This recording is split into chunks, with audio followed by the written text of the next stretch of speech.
بسم الله الرحمن الرحيم. يا أيها الذين آمنوا استعينوا بالصبر والصلاة إن الله مع الصابرين. صدق الله مولانا العظيم وصدق رسوله النبي الأمين الكريم، ونحن على ذلك لمن الشاهدين والشاكرين، والحمد للہ رب العالمین. آئیے کچھ سننے سنانے سے قبل جی لگا کر بارگاہ رسالت اور آل رسالت میں جھوم جھوم کر بآواز بلند درود پاک پڑھ لیجیے. اللہم صلی علی سیدنا و شفیعنا و حبیبنا و نبینا و مولانا محمد وعلی آل سیدنا و مولانا محمد کما تحب و ترضى بأن تصلی علیہ.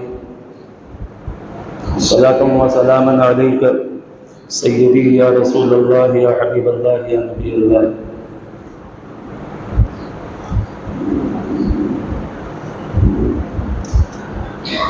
معزز سامعین کرام،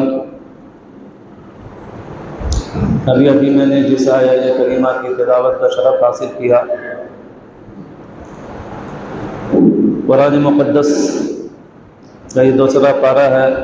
رب کائنات ارشاد فرماتا ہے یا ایھا الذین آمنوا استعینوا بالصبر والصلاۃ ان اللہ مع الصابرین، جس کا آسان سا ترجمہ یہ ہوا کہ اے ایمان والو، مدد چاہو، مدد طلب کرو، مدد مانگو بالصبر والصلاۃ، صبر سے اور نماز سے. ان اللہ مع الصابرین،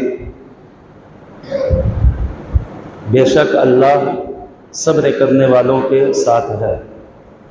محترم سامعین، اس آیہ کریمہ پر جب غور و فکر کرتے ہیں، بہت ساری باتیں جو ہیں نکل کر سامنے آتی ہیں. سب سے پہلا مطالبہ اللہ رب العزت سے، اللہ رب العزت نے اپنے اہل ایمان بندوں سے کیا، اس لیے کہ رب تبارک و تعالیٰ بخوبی جانتا ہے کہ صبر کرنا یہ بے ایمانوں کا کام نہیں ہے، اور نماز کی ادائیگی، نماز ادا کرنا یہ بھی بے ایمانوں کا کام نہیں ہے. اسی لیے اس عالم الغیب والشہادہ نے ایمان والوں سے خطاب کیا اور فرمایا اے ایمان والو، مدد مانگو نماز سے اور صبر سے. دو چیزوں سے اللہ رب العزت نے مدد مانگنے کا حکم دیا اس میں، ایک صبر اور ایک نماز.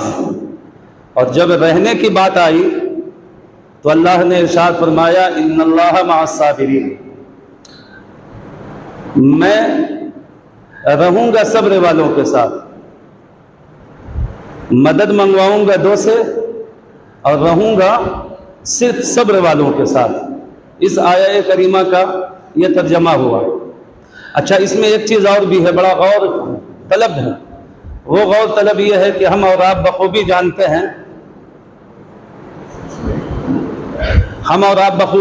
ہیں، کہ تمام عبادتوں میں سب سے افضل عبادت کا نام ہے نماز. سب سے مکرم اور اکرم اور اشرف عبادت کا نام ہے نماز. سب سے بہترین جو عبادت ہے وہ ہے نماز. تمام اعمال میں اللہ رب العزت نے جس عمل کو فضیلت بخشی ہے، اس عمل کا نام ہے نماز.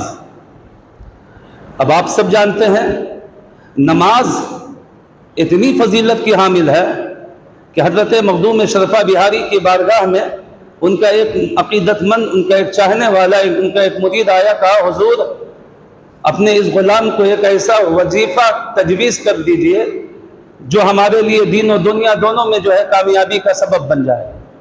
مخدوم شرفہ بہاری نے فرمایا بیٹا نماز پڑھا کرو. اس نے کہا حضور نماز تو پڑھتا ہی ہوں، کوئی ایک ایسا وظیفہ آپ ہمارے لیے تجویز کر دیجئے کہ جسے ہم کریں تو وہ ہمارے لیے دنیا میں بھی کامیابی کا سبب بنے اور آخرت میں بھی۔ وہ کہتا گیا، مخدوم شرفا صرف یہی کہتے رہے کہ نماز پڑھو۔ جب 3 مرتبہ ہو گیا تو مخدوم بہاری نے پہچان لیا کہ یقیناً جو ہے شاید یہ سمجھ نہیں پا رہا ہے۔ کہا بیٹا میں وہی وظیفہ تو تمہیں دے رہا ہوں۔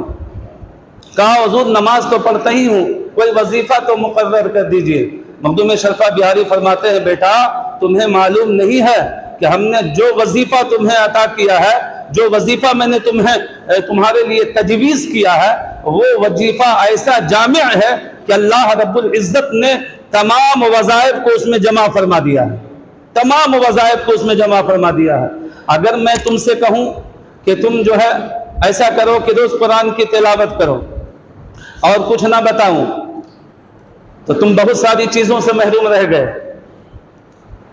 اگر میں تم سے کہوں کہ ہزارہ لے کر کے صرف سبحان اللہ کہتے رہو، یہ وظیفہ کرو، تو پھر قرآن پاک کی تلاوت سے تم محروم رہ گئے۔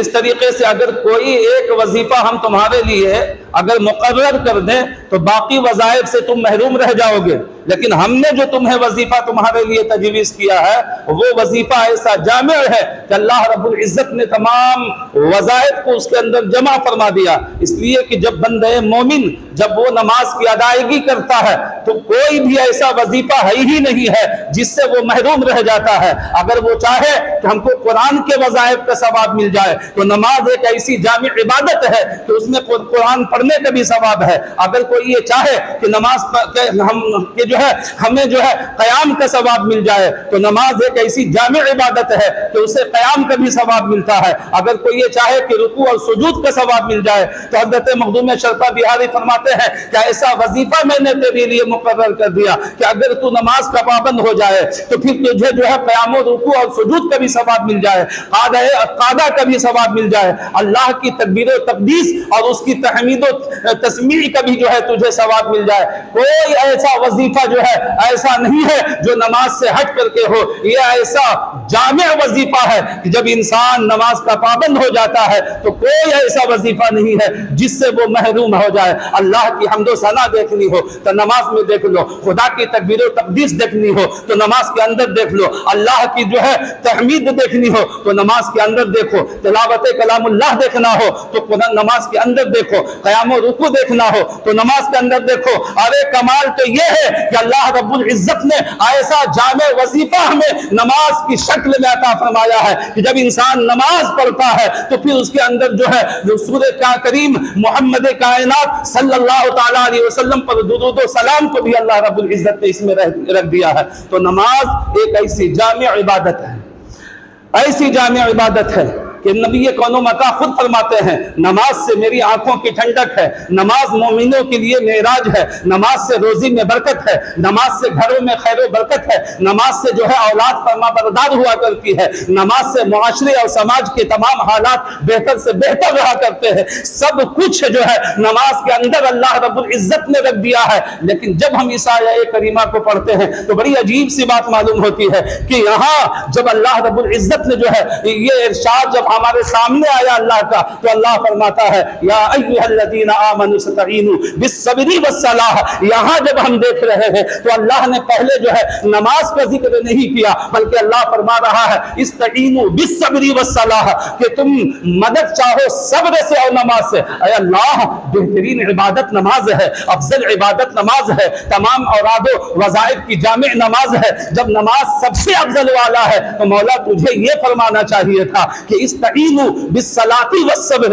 بالصلاۃ والصبر، تو تم مدد چاہو نماز سے اور صبر سے۔ لیکن میں تو برعکس دیکھ رہا ہوں، جو مفضول ہے اسے تو پہلے رکھ رہا ہے، جو افضل ہے اسے تو بعد میں رکھ رہا ہے، اور یوں فرما رہا ہے استعینوا بالصبر والصلاۃ کہ مدد چاہو صبر سے اور نماز سے۔ اے اللہ ایسا کیوں؟ تو رب تبارک و تعالیٰ جو ہے آپ کو جواب دے گا کہ میرے بندو میں عالم الغیب والشہادہ ہوں، تمہیں معلوم نہیں ہمیں معلوم ہے کہ ایک زمانہ آنے والا ہے کربلا قائم ہونے والا ہے، میرے محبوب کے خاندان والوں کو گردنیں کٹانی ہے، اور اسی تاریخ کی جو ہے یہ جو ہے اسی کی توضیح و تشریح کربلا ہے۔ اس آیہ کریمہ کی ہم جان رہے ہیں کہ کربلا جب واقع ہوگا تو قتل کرنے والا بھی نمازی کہلائے گا، قتل ہونے والا بھی نمازی ہوگا، مارنے والا بھی نمازی کہلائے گا، مار کھانے والا بھی نمازی ہوگا۔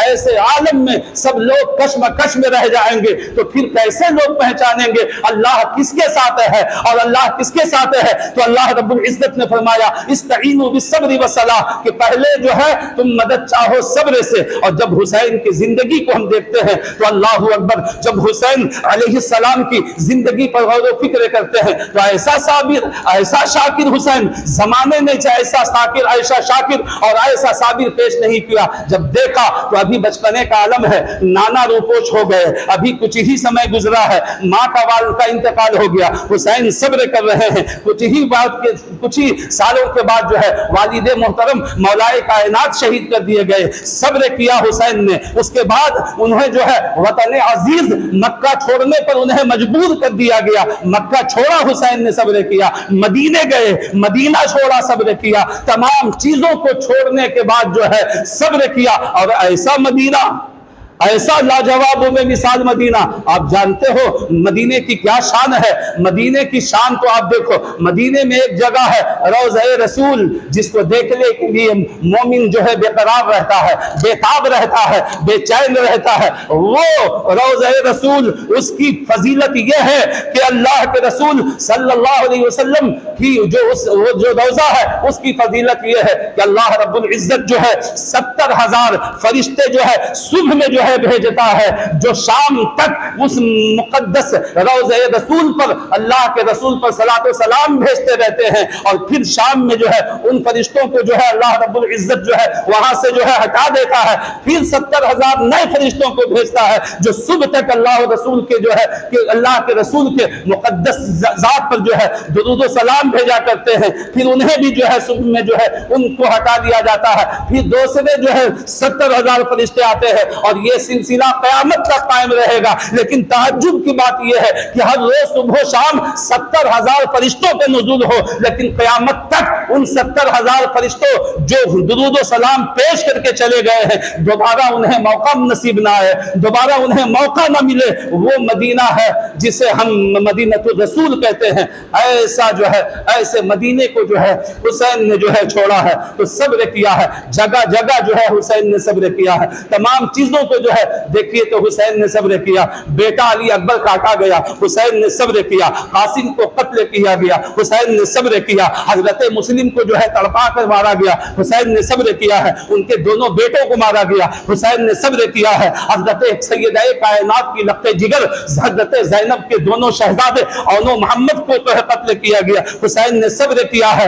آپ دیکھتے چلے جاؤ، معصوم علی اصغر کو جو ہے گود میں حلقوم پر تیر مار دیے گئے، شہید ہو گیا، حسین نے صبر کیا۔ حتیٰ تو کہ تمام معزز وہ خواتین رسول کے ساتھ بے حرمتی اور ان کے ساتھ جو ہے ان کی عزت کے ساتھ کھلواڑ کیا گیا، لیکن حسین نے صبر کیا۔ قدم قدم پر جو ہے حسین صبر کر رہے ہیں۔ تو کیا مطلب یہ کہ اللہ فرماتا ہے کہ نماز افضل ہے، نماز افشرف ہے، نماز مکرم ہے، لیکن یاد رکھو وہ نماز جو ہے جس کے اندر جو ہے جو خشوع اور خضوع جو پیدا ہوتا ہے، حسین کی طرح جو ہے تمہارے اندر صبر ہونا چاہیے۔ جب ایسے تم صابر بن جاؤ گے تو وہ نماز تمہارے لیے دنیا میں بھی کام آئے گی اور آخرت میں بھی کام آئے گی۔ اللہ تبارک و تعالیٰ نے اس لیے قرآن میں فرمایا استعینوا بالصبر والصلاۃ کہ پہلے مدد چاہو صبر سے۔ جب صبر تمہارے پاس، آج دیکھتے نہیں ہے کہ ایک آدمی شان سے نماز پڑھ رہا ہوتا ہے، لیکن جب کوئی مصیبت آ جاتی ہے نا تو اس وقت اس کی بھی نماز ضائع ہونے لگتی ہے۔ اور ہمارے معاشرے کا حال تو صاحب یہ ہے کہ اور آسائشیں سے چھوڑیے، ہمارا تو حال یہ ہے کہ ہم جو ہے ماں کی گود سے لے کر کے قبر کی کوکھ تک معاذ اللہ ہم نماز کے قریب بھی ہونا نہیں چاہتے۔ آج دیکھ لیجئے ہمارے سماج کا حال۔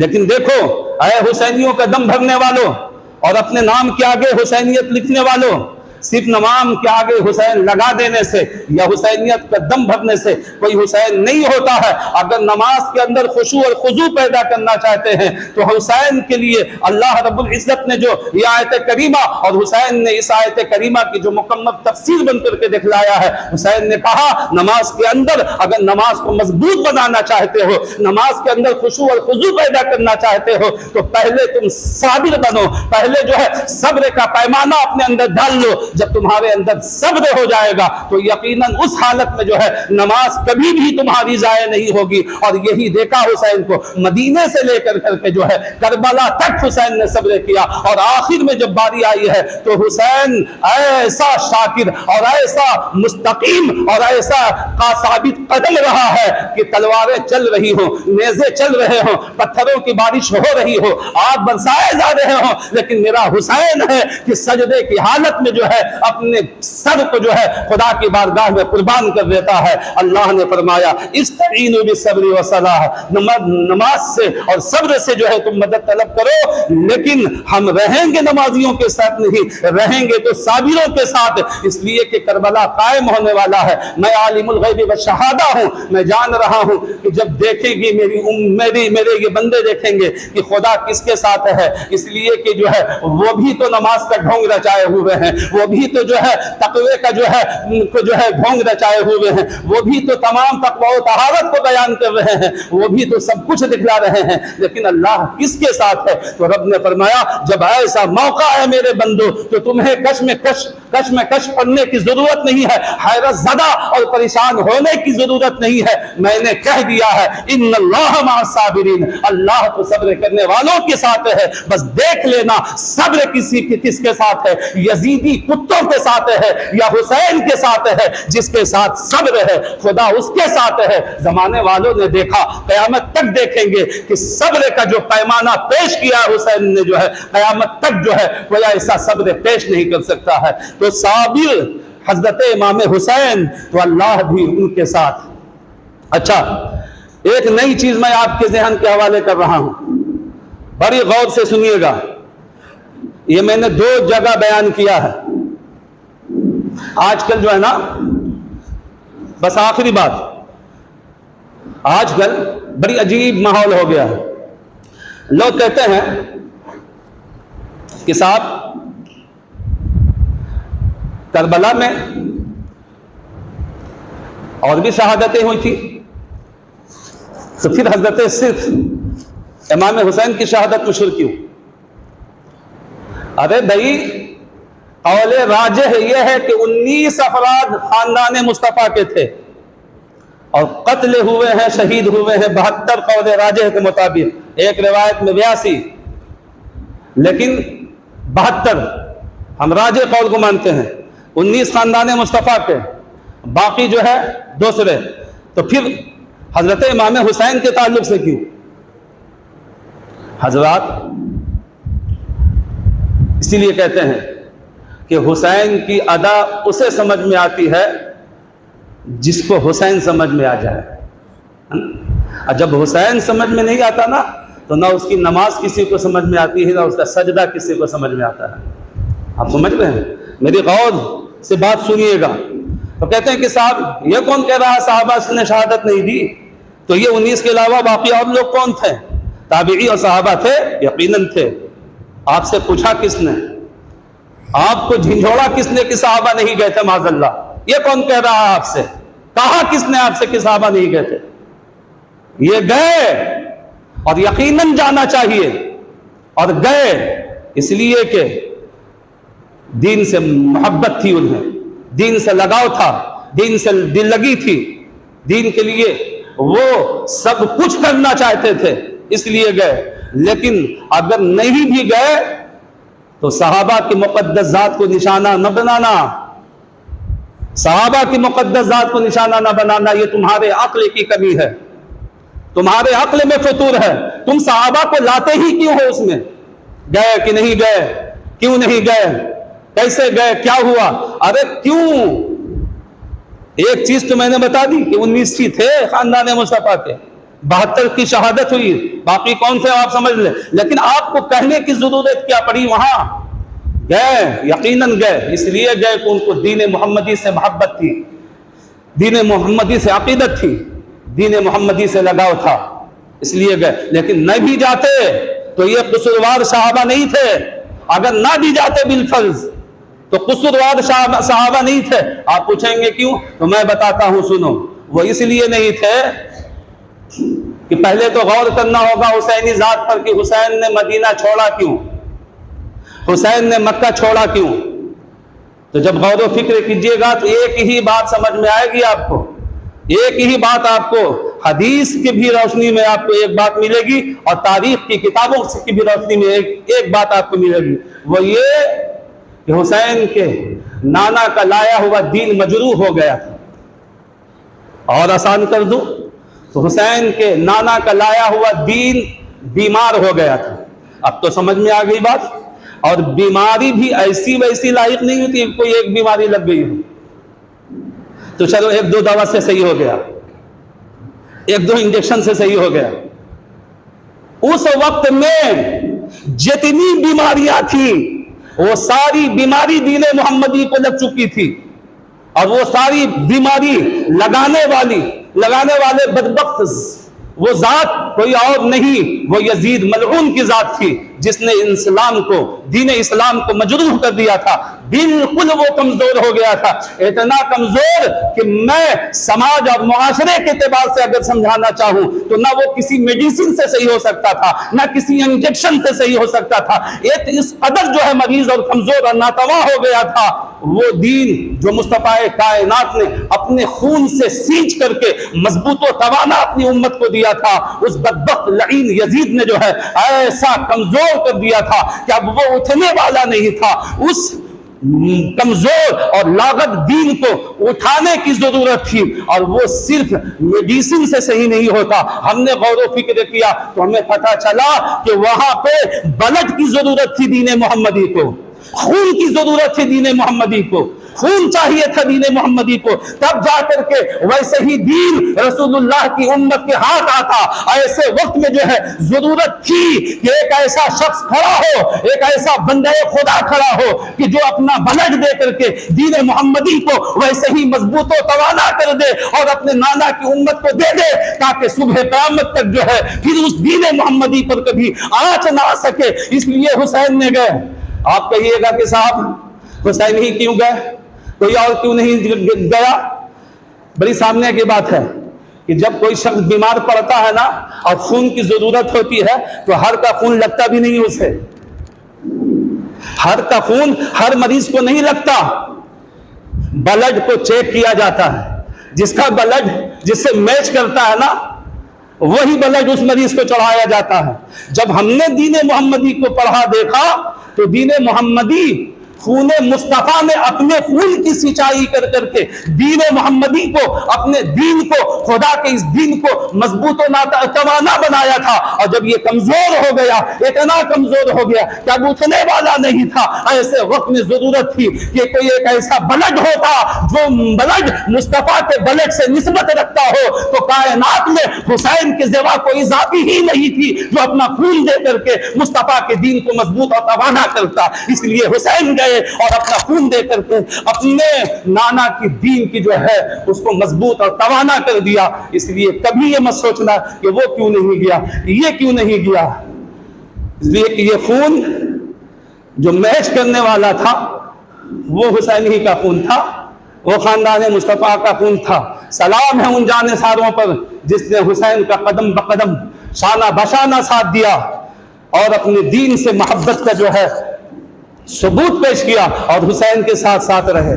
لیکن نہ بھی جاتے تو اس میں شکایت کی کوئی بات نہیں تھی، اس لیے کہ ضرورت ان کی تھی ہی نہیں، ضرورت حسین کی تھی، ضرورت نبی کے خاندان والوں کی تھی۔ اس لیے نبی کے گھر والوں نے اپنا بلڈ دے کر کے اپنے نانا مصطفیٰ کے لائے ہوئے دین کو ویسے ہی مضبوط کیا، ویسے ہی توانا کر کر کے اپنے نانا کی امت کو دے دیا۔ اب کوئی اپنے حاشیہ ذہن میں بھی یہ بات نہ لائے کہ معاذ اللہ دین کا کام اور دین اسلام میری وجہ سے پھل پھول رہا ہے۔ خبردار، میرے حسین نے وہ بلڈ اور وہ خون دے دیا ہے کہ صبح قیامت تک بھی اگر امت محمدیہ سو جائے تو میرا اسلام ایسے ہی پھلتا پھولتا رہے گا۔ آپ سمجھ رہے ہیں وہ حسین نے جو ہے کردار پیش کیا ہے۔ اس لیے دوستو میں تو صرف یہی کہنا چاہوں گا کہ حسین علیہ السلام نے جو ہے مدینہ چھوڑا، مکہ چھوڑا، اپنے نانا کے مقدس روضے کو چھوڑا، اپنے والدہ محترمہ کی مقدس مزار کو جو ہے چھوڑ کر کے، سب کچھ چھوڑ کر کے جو ہے کربلا آئے، سب کچھ لٹا دیا، سب کی جانیں قربان کر دی۔ وہ صرف کس لیے؟ اپنے آگے صرف حسین لکھنے کے لیے نہیں دوستو، اور خالی لکھنے سے کوئی حسینی نہیں ہوتا، صرف یا حسین کہنے سے اور اس کا دم بھرنے سے کوئی حسینی نہیں ہوتا۔ میں بار بار کہہ رہا ہوں، جتنی بیماری تھی وہ سب دین محمدی کو لگ چکی تھی۔ اس وقت شراب نوشی دین محمدی میں عام ہو چکی تھی، جوا بازی دین محمدی میں عام ہو گئی تھی، یہ سود خوری دین محمدی میں عام ہو گئی تھی۔ جتنی بھی خرابیاں اور جتنی بیماریاں تھی وہ سب جو ہے لگ چکی تھی۔ انہی بیماریوں کو دور کرنے کے لیے جو ہے حسین نے اپنا خون دیا، اپنے خاندان والوں کا خون دے کر کے اس دین کو مضبوط و توانا کیا۔ لیکن آج ہم اپنا سماج اور اپنا معاشرہ دیکھیں، پھر وہی بدبخت ملعون یزیدیوں کے کام میں ہم اور آپ لگ گئے۔ وہی کام آپ دیکھیے، صبح و شام وہی سود خوری کا بازار گرم ہے، وہی جوا بازی کا بازار گرم ہے، وہی نشہ جو ہے عام ہو رہا ہے۔ جو کام یزید ملعون بدبخت کا تھا، آج وہی تمام کام جو ہے حسینی دم بھرنے والے اور اپنے نام کے آگے حسین لکھنے والوں نے جو ہے کر رکھا ہے۔ اس لیے دوستو ایک ہی گزارش کروں گا، خدا کے لیے یاد رکھو، جنت کا سردار مصطفیٰ نے کسی اور کو نہیں، اپنے نواسے حضرت حسن و حسین کو بنایا ہے۔ اس لیے اگر تم جنت کے طلبگار ہو اور یہ چاہتے ہو کہ مجھے جنت ملے تو خدا را صرف دم بھرنے والے حسینی نہ بنو اور صرف نام لکھنے والے حسینی نہ بنو۔ چاہتے ہو کہ جنت میں انٹری ہو تو حسین نے جس لیے اپنا خاندان کٹا دیا ہے ان تمام خرافات کو چھوڑو، پھر حسینی دم بھرو اور پھر حسین کا نام اپنے نام کے آگے لکھو۔ ورنہ یہ کیا صاحب، ایک طرف یزیدی کتوں کا کام کیجئے اور دوسری طرف اتنا پاکیزہ نام جس کے لیے محمد رسول اللہ فرمائے حسین منی وانا من الحسین، کہ میں حسین سے ہوں اور حسین مجھ سے اور میں حسین سے ہوں۔ وہ حسین جس کو اللہ کے رسول صلی اللہ علیہ وسلم اپنے گود مبارک میں لے کر کے کبھی اس کے پیشانی کو بوسا لیں، کبھی اس کے حلقوم کو چومیں، کبھی انہیں سونگھیں۔ وہ حسین جس کو اللہ کے رسول صلی اللہ علیہ وسلم کبھی اپنے سینے سے لگائیں، کبھی اپنے پشت پر بیٹھا لیں، یہ وہ حسین ہے دوستو۔ خدا را حسین کے نام کو مجروح مت کیجئے۔ بس دو مطالبہ ہے آپ سے اور بالخصوص اپنے سماج کے ان تمام نوجوانوں سے، وہ سب سمجھ رہے ہیں میری بات میں کہنا کیا چاہ رہا ہوں۔ خدا کے لیے اللہ کی قسم جو ہے نا، سود خوری سے باز آ جاؤ۔ خدا کے لیے جو ہے ان تمام خرافات سے جو ہمارے معاشرے میں عام ہو گئے ہیں، خدا کے لیے اس سے باز آ جاؤ اور حقیقت معنوں میں حسینی بنو۔ حسین علیہ السلام نے خود اپنی جان اور اپنے پورے خاندان کو کٹا کر کے انہی نحوستوں کو ختم کیا تھا، یہ بیماری انہی بیماریوں کو ختم کیا تھا اور انہی بیماریوں کو ختم کر کے مضبوط اور توانا دین ہمیں اور آپ کو عطا کیا تھا۔ اس لیے اب دوبارہ اسے مجروح مت کرو، دوبارہ اسے بیمار کرنے کی کوشش نہ کرو، سمجھ رہے ہیں؟ اس لیے حسینی دم بھرتے ہیں تو حسینی مزاج کے ساتھ رہیں۔ حسین علیہ السلام کا نام اگر ہم اپنے نام کے آگے لکھ رہے ہیں تو خدا را حسینی کردار اپنے اندر پیدا کریں اور جو ہے اسی انداز سے جو ہے ہم دین اسلام کی جو ہے خدمت کریں۔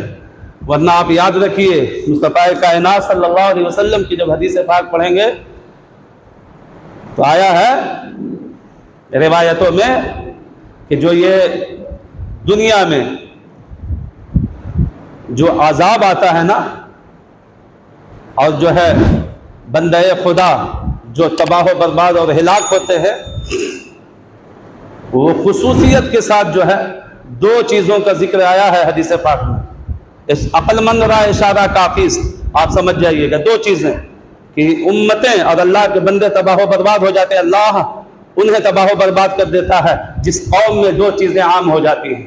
یہ حدیث ہے، حدیث، میں اپنے باپ کی بات نہیں سنا رہا ہوں، غور سے سنیے گا۔ یہ حدیث ہے مصطفیٰ کائنات کے پتھر کی لکیر، ان ہوا الا وحی یوحا، محمد رسول اللہ وہی بولتے ہیں جو حکم خدا ہوتا ہے۔